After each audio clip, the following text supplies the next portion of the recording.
Para la auscultación cardíaca usamos 4 focos de auscultación.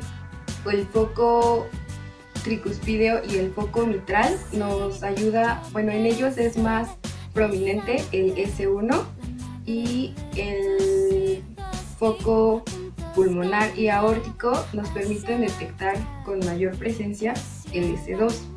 El foco tricuspideo es el único que se encuentra en el lado derecho del paciente, mientras que en el lado izquierdo podemos encontrar los otros 3 focos, que es el mitral, el pulmonar y el aórtico.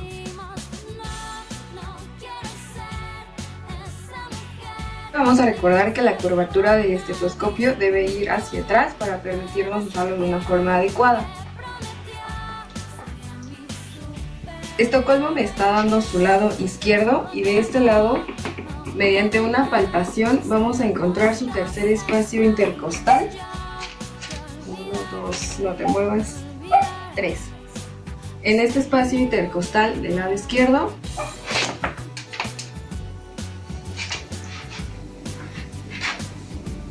volvemos a contar. 1, 2, 3. Hacia el esternón. Y aquí podremos encontrar la válvula pulmonar. Si nos bajamos un espacio intercostal hacia el cuarto, pegado al esternón, encontramos la válvula aórtica. Y con un espacio más, ya me perdí, los vuelvo a contar. 1, 2, 3, 4, 5.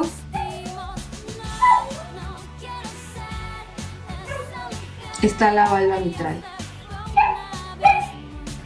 Si nos vamos a su lado derecho, igual mediante una palpación encontramos 1, 2, 3, 4, 5, el quinto espacio intercostal hacia el esternón.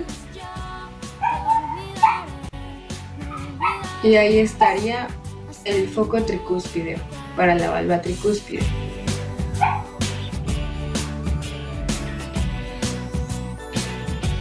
Adecuada es...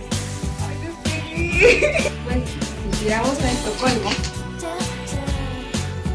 y tenemos hacia nosotros su lado